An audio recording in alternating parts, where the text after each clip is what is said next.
시작. 그러므로 예수께서 자기를 믿는 유대인들에게 이르시되 너희가 내 말에 거하면 참으로 내 제자가 되고 진리를 알지니 진리가 너희를 자유롭게 하리라. 아멘. 오늘도 하나님의 뜻 8번째 시간 진리 안에서의 자유라는 제목으로 말씀 나눠주시겠습니다.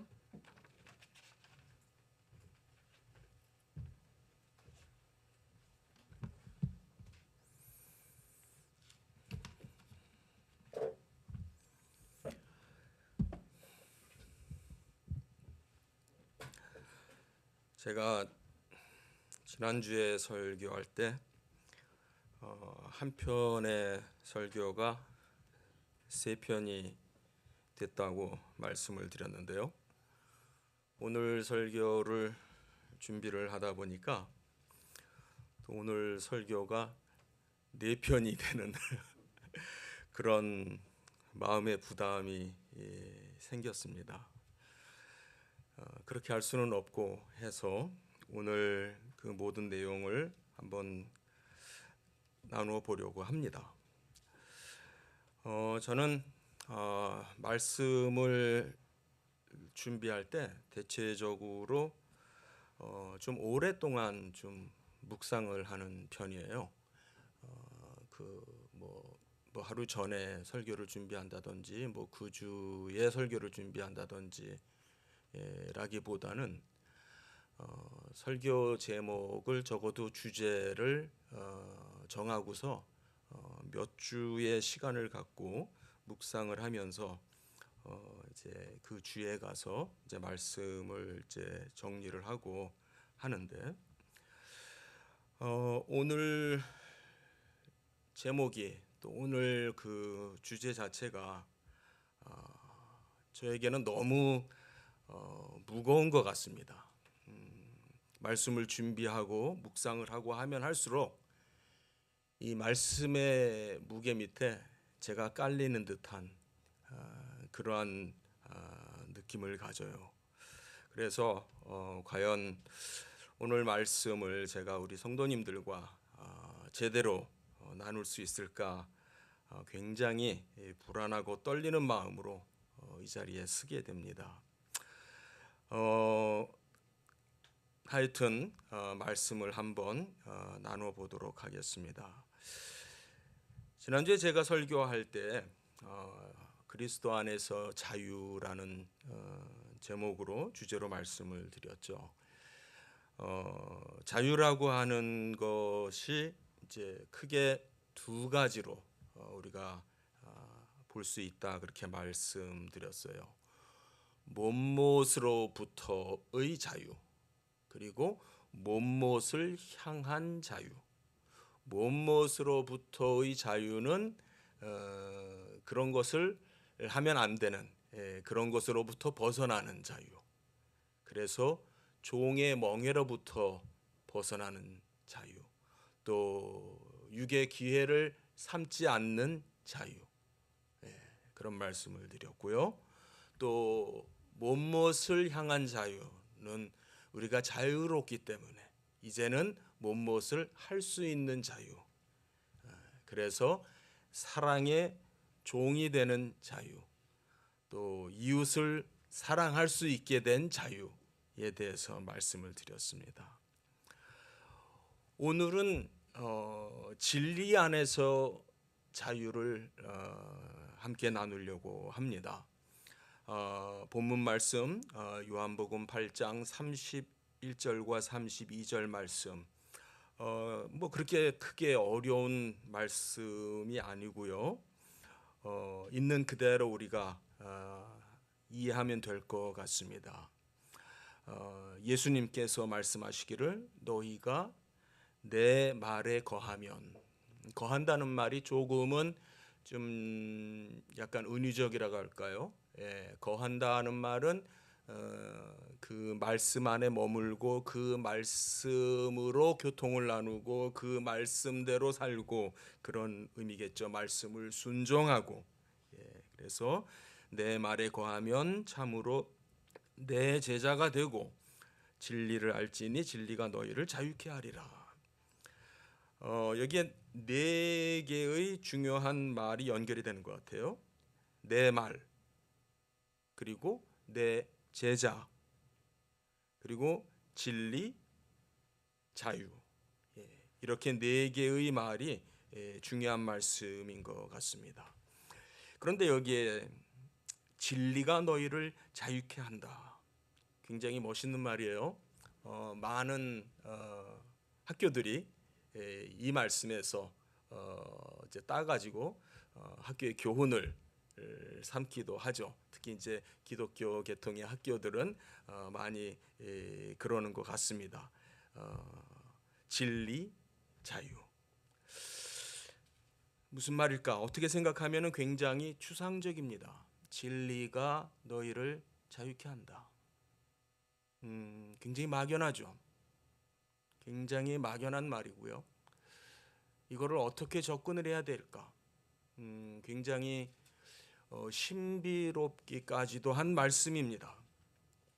진리라고 하는 단어는요, 굉장히 요한복음에서 많이 나오는 단어예요. 성경 전체를 놓고 진리라고 하는 단어로 검색을 해보면은요, 뭐 각 권당 한 번, 두 번, 뭐 몇 번, 이 정도밖에 안 나오는데 제일 많이 나오는 데가 시편 한 21번 나오고요. 시편은 150편이니까 두껍잖아요. 그런데 한 20번 정도 나오는 것 같고요. 요한복음은 21장이잖아요. 그런데도 20번 넘게 나오고요. 또 이거는 명사로만 검색을 한 거고 같은 어근을 가지고 있는 형용사나 이런 단어들을 같이 검색을 하면은 한 2배 정도 나옵니다. 그러니까 이 진리라고 하는 이 단어의 그 의미는, 뜻은 굉장히 그 요한복음과 깊은 연관이 있어요. 그런 의미에서 오늘 저는 이제 그 생각하는 범위를 요한복음 안으로 조금 좀 국한하려고 합니다. 그 의미는 무슨 말이냐면은 어떠한 추상적인 막연한 그러한 진리를 뭐 철학에서 말하는 진리를 동양의 어떤 그 철학이나 사상에서 말하는 그런 진리를 말하고자 하는 것이 아니고요.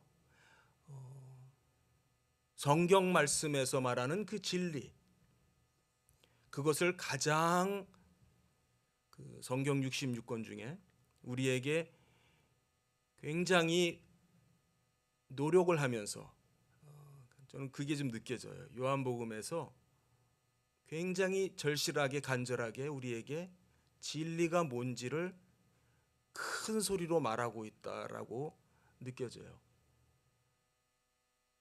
그런 의미에서 요한복음을 중심으로 해서 집중적으로 우리가 생각을 해도 좋겠다, 나쁘지 않겠다, 그러한 자신감을 가지면서 오늘 말씀을 나누어 보려고 합니다.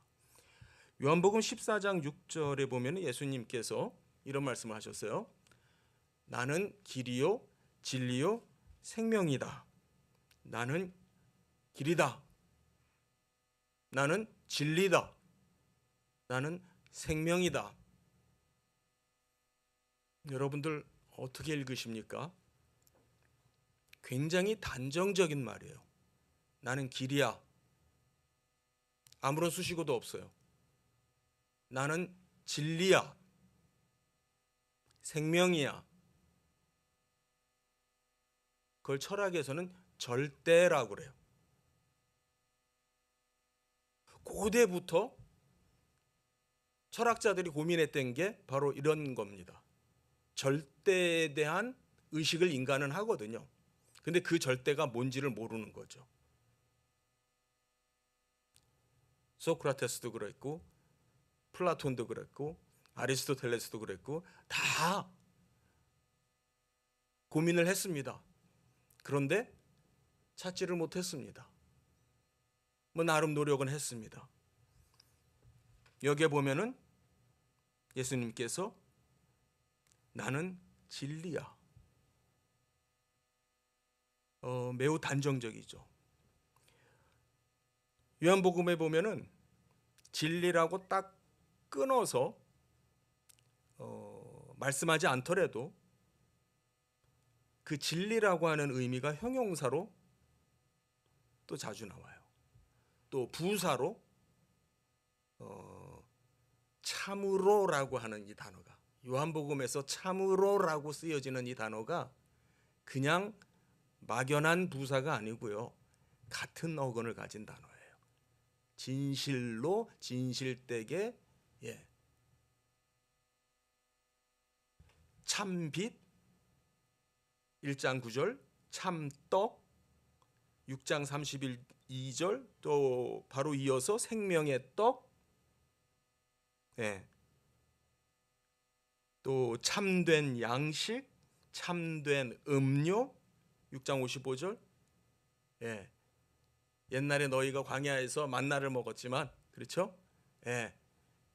지금 내가 참된 양식이다. 참, 또 참 포도나무, 이런 말들. 참, 참된, 진리. 뭐가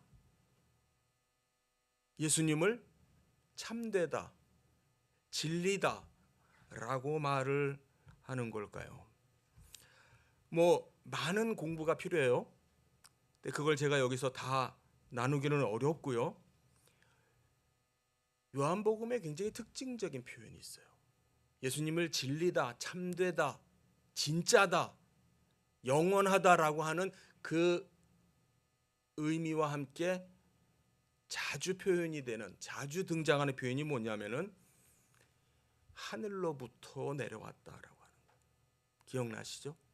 하늘로부터 온, 또 위로부터라는 표현도 자주 쓰여요. 하늘로부터 내려온 또는 위로부터. 바로 그게 그분을 진리되게 만드는 거예요.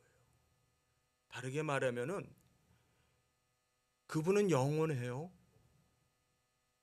그분은 우리와 같은 존재가 아니에요. 초월적인 존재예요. 그런데 그분이 우리에게 진리로 오신 거예요. 그분이 우리에게 진리로 다가오신 거예요. 그러면서 바로 이 진리가 우리를 자유케 한다라고 하는 겁니다. 굉장히 이 말씀을 생각하고 묵상하고 하면 할수록 제 자신이 너무나 작아지는 걸 느끼고, 너무나 무력한 것을 느끼고, 너무나 아무것도 아니라는 것을 느끼게 됩니다. 하나님은, 예수님은 바로 하늘로부터 오신 그 영원하신 진리다라고 하는 거예요. 그래서 우리가 자유케 되었다. 요한복음의 범위 안에서 이 의미를 묵상하면서 제가 몇 가지로 정리를 해보았습니다. 자칫 잘못하면은 시간이 너무 많이 갈 것 같아서 빨리빨리 제가 말씀을 드려야겠습니다. 첫 번째로 무엇보다도 우리가 생각하게 되는 것은 진리가 너희를 자유케 하리라 라고 하는 이 말씀은 말씀 안에서의 자유예요. 우리 성경 요한복음 1장 한번 펴주시기 바랍니다. 요한복음 1장에 보면은 처음부터 바로 그 부분에 대해서 성경은 명확하게 얘기를 하고 있습니다. 우리 요한복음 1장 14절 우리 한 목소리로 읽겠습니다. 준비됐나요? 시작. 말씀이 육신이 되어 우리 가운데 거하심에 우리가 그의 영광을 보니 아버지의 독생자의 영광이요 은혜와 진리가 충만하더라. 17절, 거기 몇 절 내려가서 17절 한번 같이 보시겠습니다. 시작. 율법은 모세로 말미암아 주신 것이요 은혜와 진리는 예수 그리스도로 말미암아 온 것이다. 여기에 보면은요, 진리라고 하는, 우리가 좀 전에 봤던 그 동일한 진리라고 하는 단어가 등장을 하는데요, 무엇과 같이 등장하냐면 은혜와 짝을 이루면서 같이 등장합니다. 은혜와 진리가 충만하다, 즉 아들이 육신을 입고 오신 것을 가리켜서 은혜와 진리가 충만하게 우리에게 보인다라고 얘기를 하고 있습니다. 그리고 그것은 무엇과 대비를 이루냐면은 율법과 대비가 된다라고 이 얘기를 합니다. 이 말씀이 바로 우리가 성경을 이해해야 되는 방식이에요. 즉 은혜와 진리는요, 신약의 의미를 말하죠. 율법은, 모세를 통한 율법은 구약을 말하죠. 네. 그러니까 바로 예수 그리스도가 오심으로 인해서 우리에게 하나님의 말씀을 알게 하세요. 하나님의 말씀을 우리가 어떻게 읽어야 되는지에 대해서 답을 주시고 계세요. 좀 더 구체적으로 얘기하면은 구약 성경이 신약 성경하고 무슨 관계에 있어서 있기 때문에 우리가 구약 성경을 읽을 때에는 어떻게 읽어야 된다. 즉 그리스도를 통해서 구약을 읽을 수 있도록 해야 된다라고 이야기를 하고 있어요. 이것이 우리가 신학생들한테는 성경 해석학이라고 하는 과목에서 성경을 어떻게 해석을 해야 되느냐라고 하는 굉장히 중요한 원리가 되거든요. 그런데 문제는요, 우리가 성경을 잘못 읽고 있는 경우가 솔직히 많습니다. 우리가 성경을 읽는다고는 하는데 성경을 잘못 읽어요. 그리스도를 보지 못하고 그리스도를 발견하지 못하고 성경을 읽어요. 그러다 보면은 신앙생활이 어려워져요. 무력해져요. 그것이 나의 영의 양식이 되지 못해요. 그냥 성경을 통해서 유익한 말씀을 찾으려고 해요. 그것이 가능하지 않습니다. 그것이 가능한 방법이 아니에요. 우리가 성경을 잘 읽는 그런 공부를 여러분들이 하셔야 돼요. 전에도 제가 우리 주변에 이단들이 참 많다는 얘기를 했죠. 우리가 성경을 제대로 공부를 하지 않으면은 이단들의 공격을 막아낼 수가 없어요. 그렇기 때문에 많은 사람들이, 교회에 다니고 있는 사람들이 또는 성경에 좀 관심은 있는데 하던 사람들이 그런 잘못된 데 빠지게 됩니다. 이 구절을 통해서 보게 되면은요, 구약은 모세로 대표가 되고 있고요, 신약은 예수 그리스도로 대표가 되고 있고, 모세를 통해서 주어지는 것은 율법이고 예수 그리스도를 통해서 주어지는 것은 은혜와 진리예요. 이 말씀에 대해서 고린도후서 3장 6절은요, 제가 그냥 읽을게요. 이렇게 말하고 있어요. 율법의 조문은 죽이는 것이요 영은 살리는 것이다 라고 말을 합니다. 구약의 그 율법은요, 우리에게 생명을 주는 것이 아니에요. 생명을 주지 않을 뿐만 아니라 오히려 죽이기까지 하는 그러한 일을 한다라고 말하고 있어요. 율법은 죽이는 것이요 영은 살리는 일을 한다. 그 말은요, 율법의 기능은 우리의 죄를 들춰내는 일을 해요. 우리가 죄인이라고 하는 것을 계속해서 말해줍니다. 지적해줍니다. 계속해서 상기시켜줍니다. 잊어버리지 않도록 우리의 죄를 들춰내줍니다. 정죄합니다. 그게 율법이에요. 그래서 율법은 우리를 죽이는 일을 한다라고 얘기를 하는 거예요. 왜요?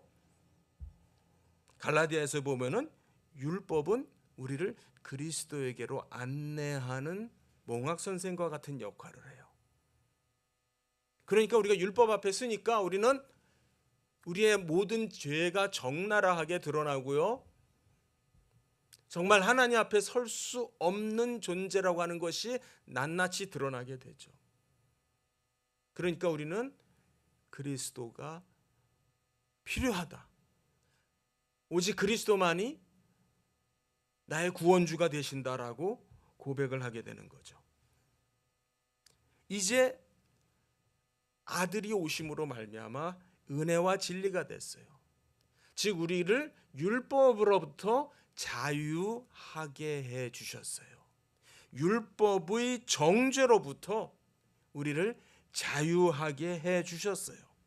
이제는 우리에게 생명을 주시는 거예요. 바로 이 그리스도의 영은 살리는 영이 되는 겁니다. 여러분이 성경 읽으실 때 생명의 공급을 받는 거예요. 여러분이 성경을 읽으시면서 나의 생명이 살아있음을 의식하게 되는 거예요. 누구를 통해서? 바로 아들 되시는 예수 그리스도를 통해서. 그분이 우리에게 진리로 오셨기 때문에.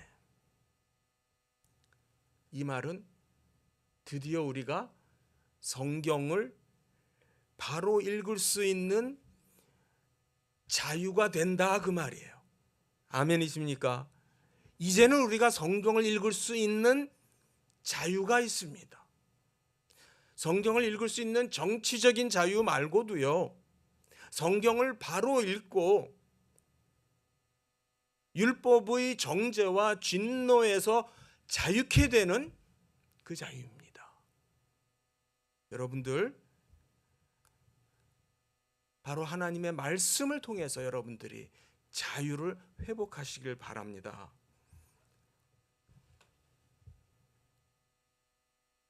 두 번째는요, 우리가 성령 안에서 자유를 누립니다.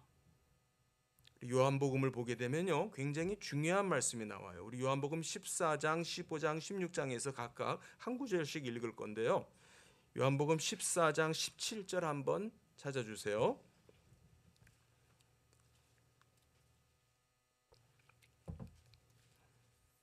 요한복음 14장 17절 같이 읽습니다. 시작.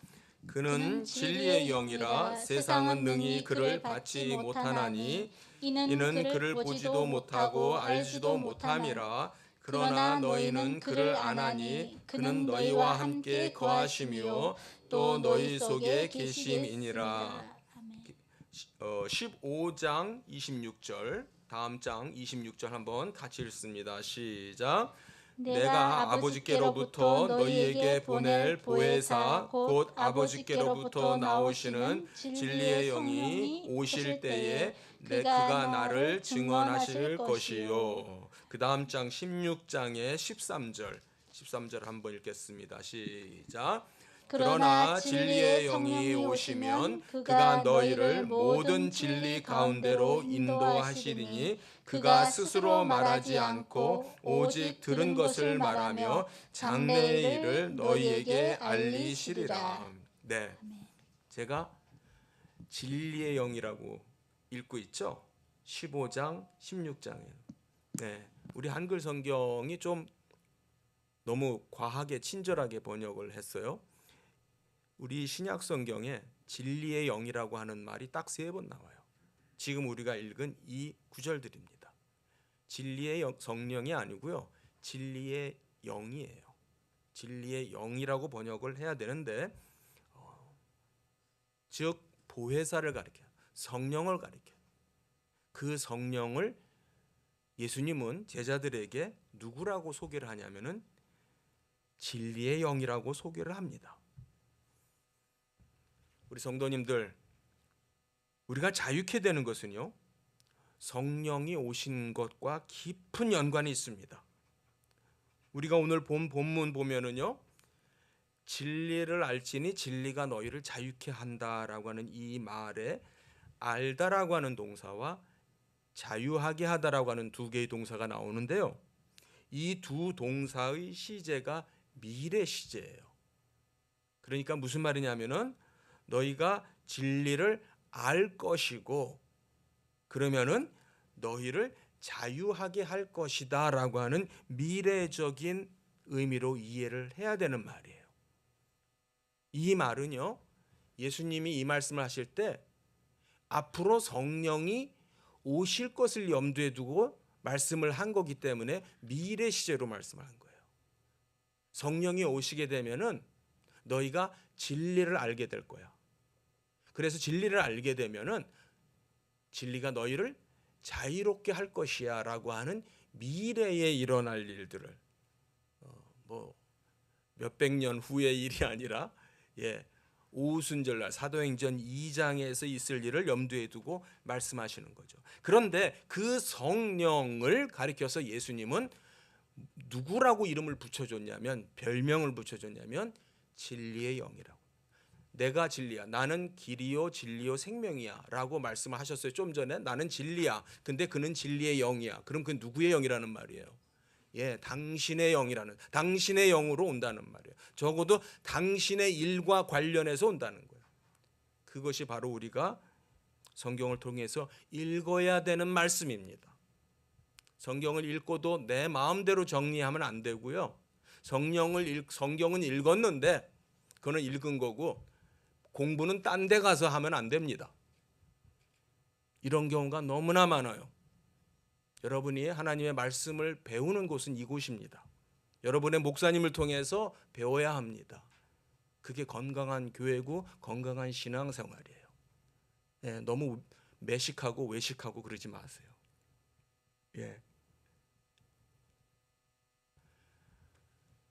성경은 분명히 뭐라 그러냐면은 성령이 진리의 영이라는 이름으로 와. 왜냐하면 그가 오면은 내 일을 하기 때문에. 특히 무슨 일 하냐면 나를 증거할 거기 때문에. 나를 증거하는 영으로 오기 때문에 진리라는 이름이 붙는 거예요. 진리의 영.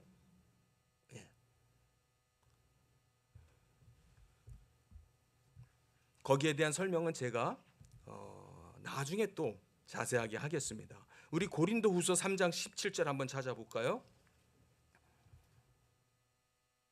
고린도후서 3장 17절. 거기에 보면은요, 우리 한번 짧은 말인데 한번 같이 읽겠습니다.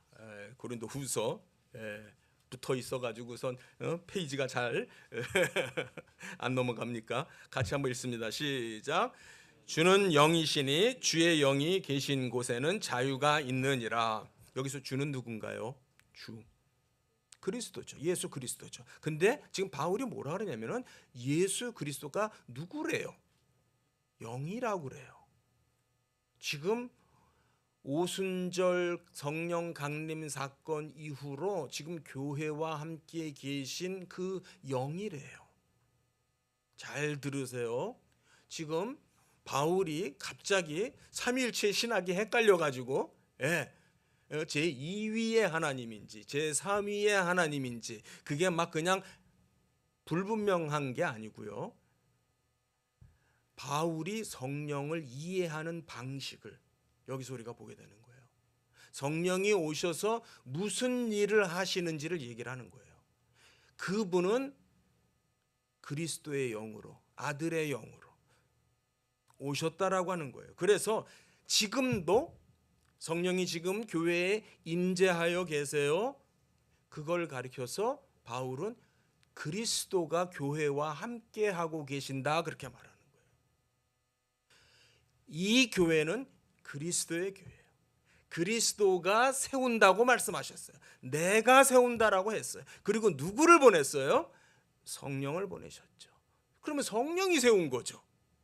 아니요, 그렇게 말하고 있지 않죠. 그리스도의 교회입니다. 성령의 교회라고 성경은 말하지 않습니다. 그리스도의 교회예요. 성령은 그리스도의 일을 하러 오신 거예요. 여러분이 아셔야 되는 게 그거예요. 여러분이 아셔야 될 진리가 바로 그 부분이에요. 진리를 사모하시고 진리에 대해서 여러분이 깊이 묵상하시기 바라요. 성경 속에서, 말씀 속에서, 말씀에 경청하면서 따라가세요. 나 혼자 생각하는 거 아무런 소용없어요.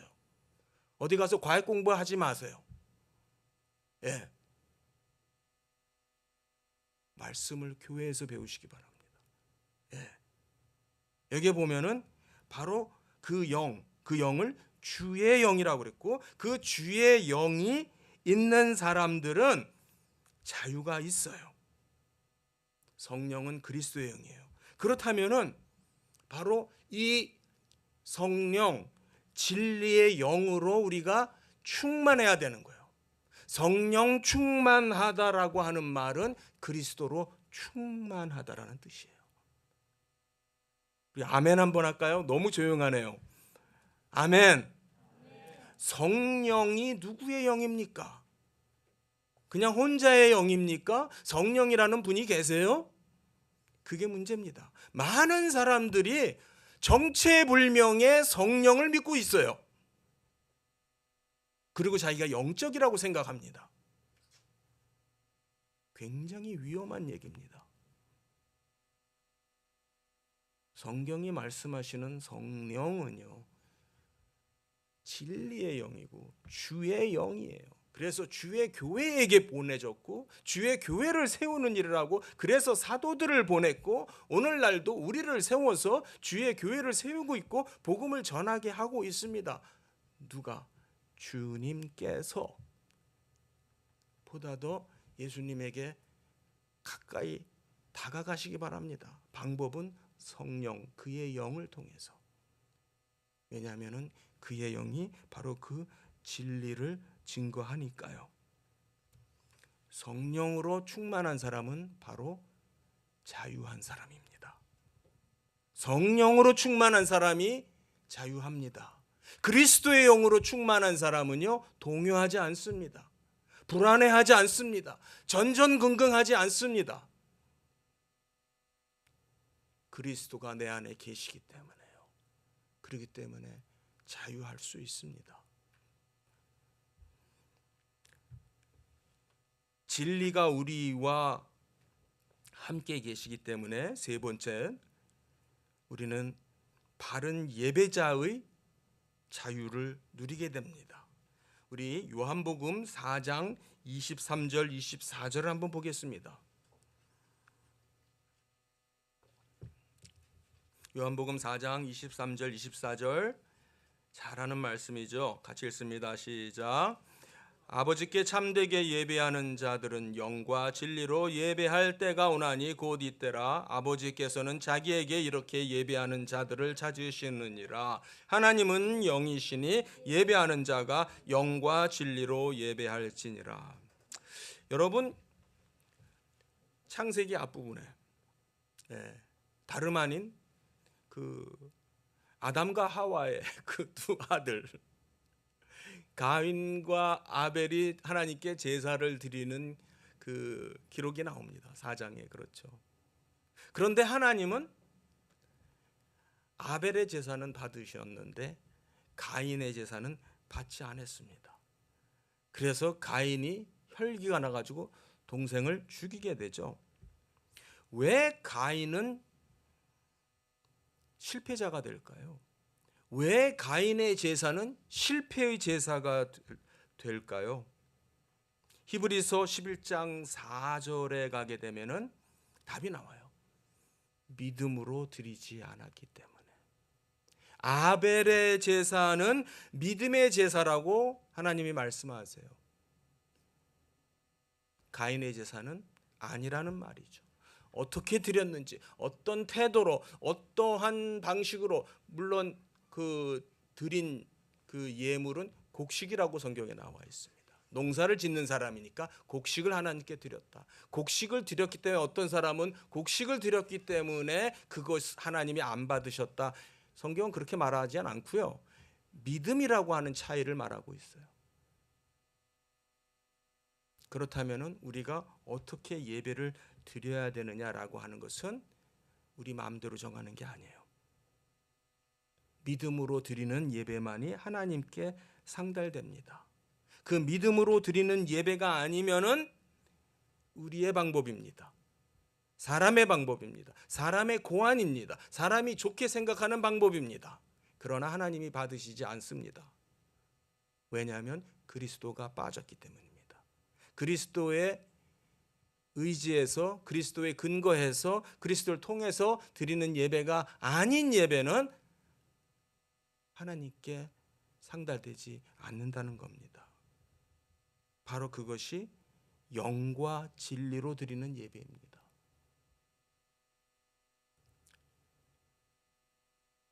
여러분 24절에 보면은 하나님은 영이라고 그러셨어요. 하나님은 영이다. 여러분 어디에 오셨어요? 네, 여러분 어디에 나오셨습니까? 네, 하나님 앞에 나오신 거예요.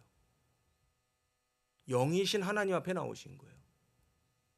어떤 신이 있다고 하는 신전에 나온 게 아니고요.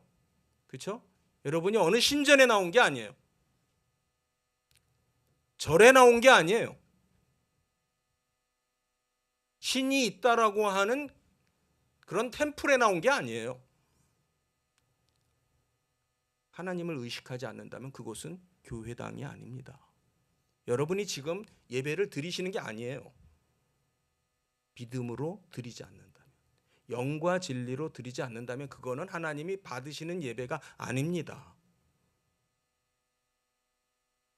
그 점에 있어서는 성경은 매우 분명해요. 오직 하나님이 받으시는 예배는 이 예배다라고 성경은 명확하게 얘기하고 있어요. 그게 바로 영과 진리인데요. 영과 진리가 뭐냐? 진리는 지금 요한복음에서 계속해서 누구를 가리켜요? 예수님을 가리켜요. 그렇죠.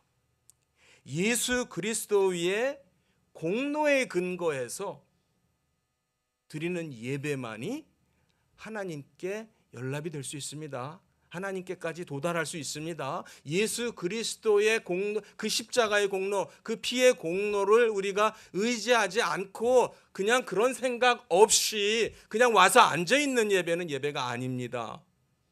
여러분이 여기에 1시간 앉아있다고 해서 예배 드리는 게 아니에요. 여러분의 마음속에 진정으로 예수님을 느끼시세요?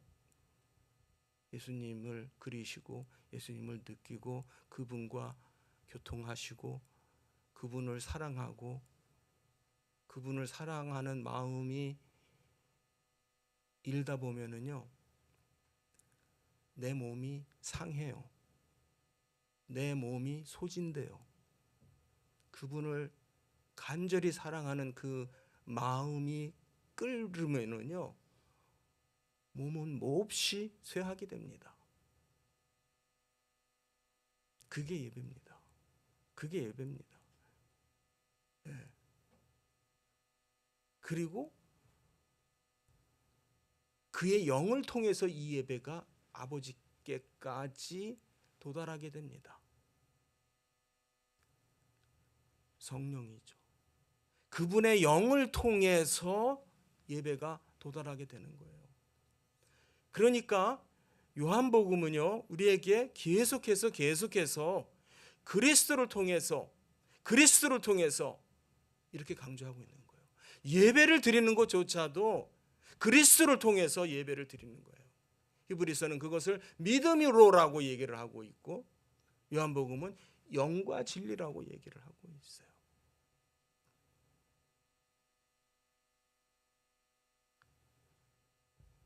사실 여러분, 교회에는요, 사실 우리 교회도 앞으로 여건이 지금은 아직은 좀 안 돼서 그러는데, 교회당에 반드시 있어야 되는 한 물건이라고 할까요? 네, 있습니다. 다른 거는 아무것도 없어도 돼요. 피아노도 없어도 되고 의자도 없어도 되고, 네, 심지어는 이 강대상도 없어도 됩니다. 이 자리에 뭐가 있어야 되냐면은 성찬상이 있는 거예요. 그게 교회입니다. 교회 건물 안에는요 반드시 성찬상이 있습니다. 성찬상은 뭐예요? 주님의 찢기신 살과 흘린 피를 기념하는 성찬 테이블이에요. 그것이 있는 곳이 예배당입니다. 예수 그리스도를 기억을 하는 것이 예배입니다. 예수 그리스도를 존귀케 하고 찬미하는 것이 예배입니다. 우리는 그때 성령께 찬미한다라고 얘기하지 않습니다. 아버지께 찬미한다라고 굳이 얘기 안 해도 됩니다. 오직 아들을 우리가 찬미할 때 그것은 성령을 통해서 아버지께 상달되어지는 예배가 되기 때문입니다. 여러분이 얼마만큼 하나님을 예배하는 예배자가 될 수 있느냐라고 하는 것은 그분을 여러분이 얼마만큼 아느냐에서부터 시작이 돼요. 여러분이 주님을 얼마만큼 아십니까? 제가 안다라고 하는 것은 인격적으로 아는 걸 말해요. 히브리적인 용어로 많이 들어보셨죠? 야다라고 하는 히브리 동사가 있어요. 알다라고 하는 동사예요. 그 알다라고 하는 동사가 구약 문맥에서 쓰일 때는 남자와 여자가 아는 것을 말을 해요. 육적인 사랑을 통해서 알게 되는 거기까지 의미를 포함을 해요. 굉장히 깊은 차원의 지식을 말하죠. 깊은 인격적인 지식을 말해요. 우리가 주님을 그렇게 깊이 인격적으로 깊이 사랑하는 지식이 있을 때에 예배자가 됩니다. 그게 진리입니다. 우리의 예배의 대상이신 분을 아는 지식에서부터 예배는 비롯되는 거예요. 그분은 영이세요. 우리와 같은 분이 아니에요. 초월자예요. 영원하신 분이에요. 우리보다 먼저 계셨던 분이에요. 그런데 그분이 우리에게 오셨어요. 그래서 우리가 그분을 알게 됐어요. 그래서 우리에게는 은혜와 진리가 충만하게 된 거죠. 마지막으로 요한복음에 보면은요, 진리로 우리가 거룩하게 된다라고 얘기합니다. 즉 거룩한 사람이 자유자가 됩니다. 우리 요한복음 17장 한번 찾아주세요. 요한복음 17장.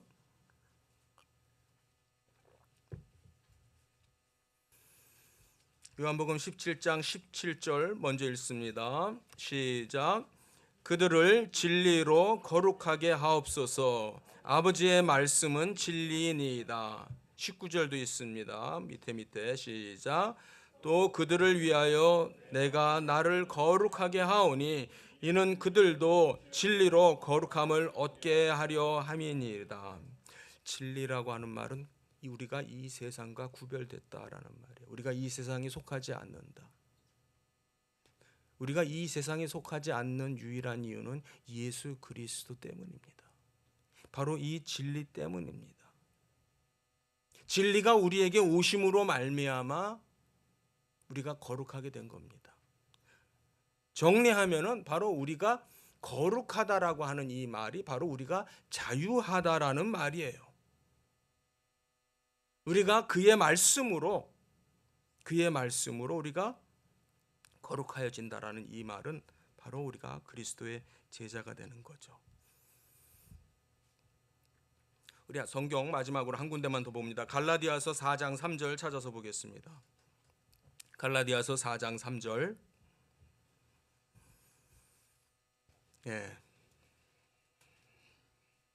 읽습니다. 시작. 이와 같이 우리도 어렸을 때에 이 세상의 초등학문 아래에 있어서 종 노릇하였더니, 우리가 연약하고 어리고 하나님의 말씀을 통해서 자유하지 못할 때, 여전히 율법에 매여 있고 그래서 진리를 잘 모를 때, 그리스도를 모를 때, 그럴 때는 그 자체를 세상의 초등학문을 감당하지 못하는, 그걸 이기지 못하는, 거기에 매여서 자꾸 글로 돌아가고 빠지는, 그 속박으로부터 벗어나지 못한 잘못된 지식에 매여 있는,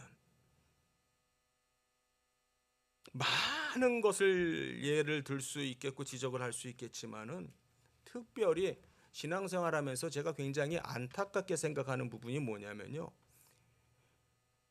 신앙생활 하시는 분들이 죄에 대한 잘못된 의식을 갖고 사는 분들이 참 많아요. 그리고 그것이 어디서부터 왔냐면은 로마 카톨릭에서부터 온 게 굉장히 많아요. 잘못된 죄의 의식으로 말미암아 서로 정죄를 합니다. 여러분, 정죄가 얼마나 무서운 건지. 정죄는 사람을 죽이는 거거든요. 교인이 아니더라도요. 여러분 뭐 인터넷 댓글, 그런 걸로 인해서 연예인들이 견디다 자살하는 그런 일들,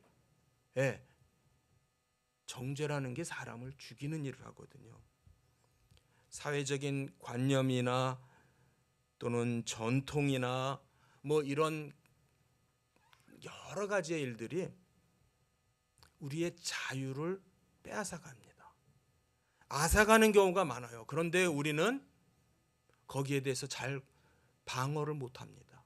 우리는 그리스도 안에서 자유한데 우리 스스로가 그리스도가 아닌 다른 데에 매이는 것이 편하다고 생각합니다. 세상의 초등학문에 매이는 것이 차라리 편하고, 그래서 사람들이 나한테 이렇다 저렇다 말하는 거 듣기 싫어.